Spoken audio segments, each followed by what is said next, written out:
Human activities, especially the burning of fossil fuels like coal, oil, and gas, have led to a significant increase in atmospheric carbon dioxide, or CO2. Over the past 250 years, CO2 levels have risen from about 280 to over 380 parts per million. This rise is directly linked to global warming, which brings with it a host of challenges. Rising sea levels, more frequent and intense wildfires, floods, droughts, and storms, as well as disruptions to ecosystems both on land and in the oceans. As we face these mounting impacts, the need for effective strategies to reduce and remove CO2 from the atmosphere becomes ever more urgent. As atmospheric CO2 increases, more of it is absorbed by the world's oceans. This process, while natural, leads to ocean acidification. The chemical reactions between seawater and CO2 make the oceans more acidic, threatening marine life that depends on carbonate skeletons and sediments, such as plankton and coral reefs. These changes can disrupt entire marine food webs and ecosystems, with consequences that are still not fully understood. Scientists are working to better understand these impacts and how they relate to our efforts to manage carbon in the environment. Carbon sequestration refers to both natural and deliberate processes that remove CO2 from the atmosphere or divert it from emission sources, storing it in oceans, terrestrial environments like vegetation and soils, and geologic formations. For human-caused emissions, the global carbon cycle maintained a near balance between CO2 uptake and release. However, today's natural carbon sinks are not enough to offset the rapid pace of emissions from human activity. This imbalance is why carbon sequestration is now a critical part of climate mitigation strategies. Global carbon cycle describes how carbon moves between the atmosphere, vegetation, soils, and oceans over timescales ranging from years to millennia. Human activities, especially fossil fuel burning and deforestation, have increased the transfer of carbon as CO2 to the atmosphere. While natural processes remove some of this CO2, much remains, driving up atmospheric concentrations. The goal of deliberate carbon sequestration is to decrease the net flux of CO2 to the atmosphere by storing carbon in oceans, vegetation, soils, and porous rock formations. The United States, annual carbon emissions from burning fossil fuels are about 1.6 gigatons, while annual uptake is only about 0.5 gigatons. This results in a net release of roughly 1.1 gigatons of CO2 each year. The largest net CO2 uptake comes from regrowing forests and wood products, while non-forest areas like shrubs, agricultural soils, wetlands, rivers, and reservoirs contribute smaller and more uncertain amounts. This imbalance highlights the need for both reducing emissions and increasing carbon storage. Carbon sequestration can be natural, such as the uptake of CO2 by plants and soils, or deliberate, involving human intervention to enhance storage. Natural processes alone are not enough to offset current emissions, so deliberate actions like restoring forests, improving soil management, and developing new technologies are essential. Scientists are working to assess the capacities and limitations of each approach, aiming to maximize carbon storage while minimizing negative impact. World's oceans are the primary long-term sink for human-caused CO2 emissions, naturally absorbing about 2 gigatons of carbon each year. This process is not a result of deliberate human action, but rather chemical reactions between seawater and atmospheric CO2. However, as oceans absorb more CO2, they become more acidic, threatening marine organisms and ecosystems. Scientists are studying both the benefits and risks of oceanic carbon sequestration, including the potential impacts of deliberate ocean fertilization. Terrestrial or biological sequestration involve practices that enhance carbon storage in forests, soils, wetlands, and grasslands. In the U.S., these practices include restoring forests, reducing agricultural tillage, and suppressing wildfires. While these efforts offset about 30% of U.S. fossil fuel CO2 emissions, most of the uptake is due to natural regrowth rather than deliberate sequestration projects. The capacity for terrestrial ecosystems to store more carbon is uncertain and depends on factors like land use, climate, and disturbances. Existing terrestrial carbon storage is vulnerable to disturbances such as fire, disease, and changes in climate and land use. Boreal forests and northern peatlands, which store nearly half of North America's terrestrial carbon, are already experiencing warming, leading to permafrost thaw and ecosystem changes. In Alaska alone, at least 10 gigatons of soil carbon are stored in organic soils that are highly susceptible to fire and decomposition as temperatures rise. These risks must be considered in any carbon management strategy. The potential for additional terrestrial carbon sequestration is limited. Restoring U.S. forests and soils to their historic levels could theoretically store about 32 gigatons and 7 gigatons of carbon, respectively. However, achieving this would require converting large areas of farmland, disrupting agriculture and other activities. Decisions about terrestrial sequestration involve trade-offs, such as balancing increased carbon storage with the need for food production and other land uses. And management decisions for carbon sequestration require careful consideration of multiple priorities.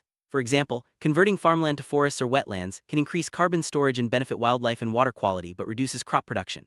Conversely, converting conservation lands to intensive cultivation may boost crop yields but harm habitats and increase CO2 emissions. Scientists are working to understand these trade-offs and provide information to guide resource planning. Illogic sequestration involves capturing CO2 from power plants and other sources, then injecting it deep underground into porous rock formations. These formations, located 1 to 4 kilometers below the surface, can potentially store large amounts of carbon for thousands to millions of years. While currently only small amounts are stored this way, geologic sequestration is seen as a promising long-term solution due to its potential permanence and capacity. After CO2 is injected underground, it rises until trapped beneath an impermeable barrier, much like how oil and gas are naturally stored. Some CO2 dissolves in groundwater while some reacts with surrounding rocks to form stable minerals. These trapping mechanisms can keep CO2 underground for thousands to millions of years, but scientists are studying their permanence and the risk of leaks back to the atmosphere. Capacity for geologic carbon sequestration depends on the volume and distribution of suitable storage sites. Depleted oil and gas reservoirs in the US can store about 38 gigatons of carbon, but are often far from major emission sources. Deep porous rock formations containing saline water offer much larger potential, estimated at 900 to 3,400 gigatons of carbon. However, these sites are less well understood and require further research to assess their effectiveness and safety. Minimal coal beds have also been proposed as potential CO2 storage sites. However, more information is needed about the storage characteristics and impacts of injecting CO2 into these formations. Scientists are developing new methods to refine estimates of national storage capacity and to assess the economic and environmental risks associated with different geologic sequestration options. Fully evaluate geologic carbon sequestration. It's essential to consider economic costs and environmental risks. Infrastructure costs depend on the location of storage sites, while environmental risks include seismic disturbances, land deformation, water contamination, and potential impacts on ecosystems and human health. Scientists are pioneering new geophysical and geochemical methods to anticipate and mitigate these risks. Geologic carbon sequestration faces regulatory challenges, including determining rules for injection wells, navigating multiple jurisdictions, and clarifying post-injection ownership and liability. Environmental issues such as groundwater contamination and induced seismicity must also be addressed. Effective regulation is key to ensuring the safety and success of large-scale carbon storage projects. Offshore natural gas production and CO2 sequestration are already happening off the coast of Norway. There, gas with a high CO2 content is separated, and the CO2 is injected into a nearby formation containing saline water. This real-world example demonstrates the feasibility of geologic carbon storage and provides valuable lessons for future projects worldwide. Different geologic storage options have their own advantages and disadvantages. Oil and gas reservoirs are well characterized and often near emission sources, but have limited capacity. Saline formations offer the largest capacity and wide distribution, but are less well understood. Coal beds may provide additional storage, but their effectiveness and impact on coal resources are uncertain. Each option requires careful evaluation of capacity, safety, and environmental impact.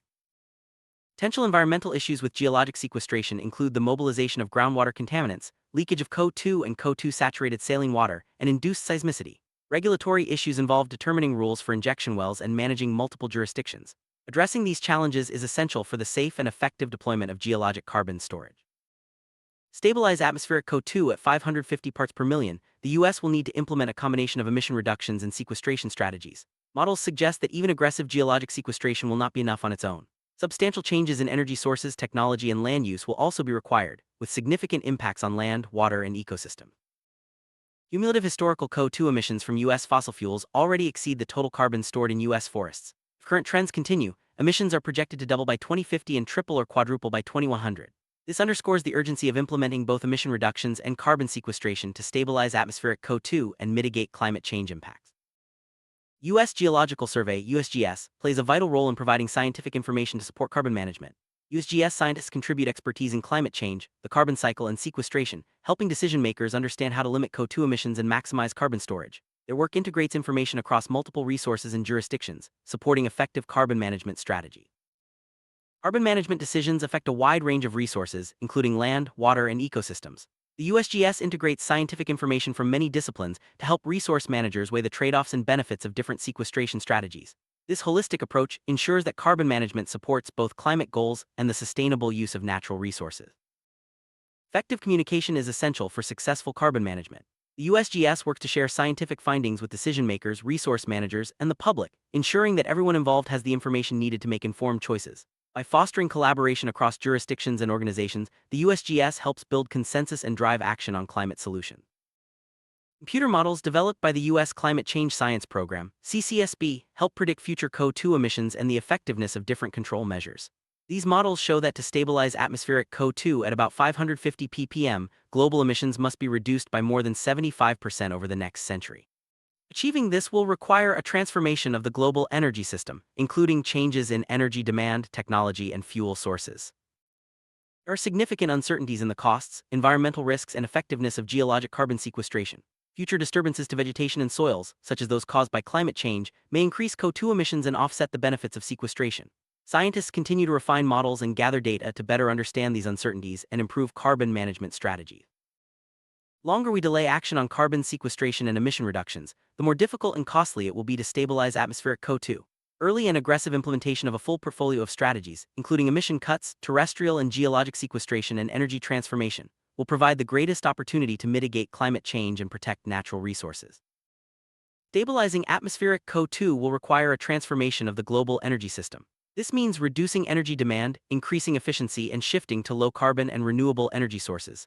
Such changes will have far-reaching impacts on economies, societies, and the environment, but are essential for long-term climate stability. Innovation in technology and management practices will play a crucial role in advancing carbon sequestration. From improved methods for capturing and storing CO2 to better land management and monitoring systems, ongoing research and development are essential for overcoming current limitations and achieving climate goals.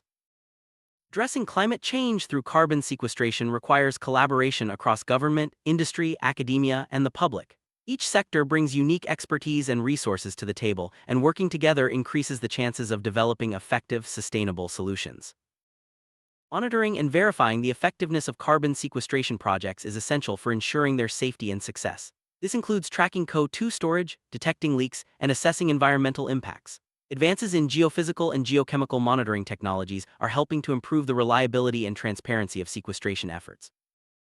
Public understanding and acceptance of carbon sequestration are important for the widespread adoption of these strategies. Clear communication about the benefits, risks, and safeguards of sequestration can help build trust and support for necessary climate actions. Climate change is a global challenge, and international cooperation is vital for effective carbon management. Sharing knowledge, technologies, and best practices across borders can accelerate progress and ensure that solutions are effective and equitable worldwide. Carbon sequestration strategies must balance climate goals with other priorities, such as food security, water resources, biodiversity, and economic development. Making informed decisions requires integrating scientific knowledge with social, economic, and environmental considerations. As climate change progresses, carbon sequestration strategies must adapt to new conditions. This includes responding to changes in land use, climate, and technology, as well as emerging risks and opportunities. Flexibility and resilience are key to long-term success. Past and ongoing carbon sequestration projects provide valuable lessons for the future. By studying what works and what doesn't, scientists and policymakers can refine strategies, avoid pitfalls, and build on successes to achieve greater impact. Moving forward, a combination of emission reductions, terrestrial and geologic sequestration, and energy transformation will be necessary to meet climate goals. Continued research, innovation, and collaboration will help overcome challenges and unlock new opportunities for carbon management.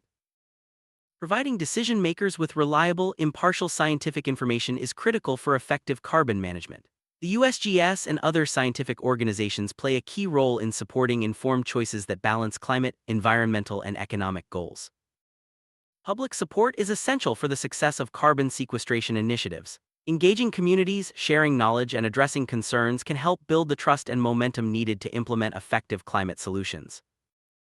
Education plays a vital role in raising awareness about carbon sequestration and climate change. By informing students, professionals, and the public, we can inspire action and foster the next generation of climate leaders and innovators. The future of carbon sequestration will be shaped by advances in science, technology, and policy. As we learn more and develop new tools, our ability to manage carbon and address climate change will continue to grow. The choices we make today will determine the legacy we leave for future generations. Addressing climate change through carbon sequestration is a complex but necessary challenge. By combining scientific knowledge, innovative technology, and collaborative action, we can reduce emissions, store carbon, and protect our planet for generations to come.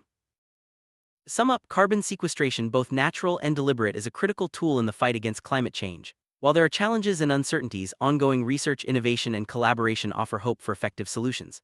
By acting now, we can help stabilize atmospheric CO2, mitigate climate impacts, and ensure a sustainable future. The journey to a stable climate and healthy environment requires the efforts of individuals, communities, scientists, and policymakers working together. By embracing carbon sequestration and other climate solutions, we can make a meaningful difference for ourselves and future generations. The path is challenging, but with determination and cooperation, a better future is within reach.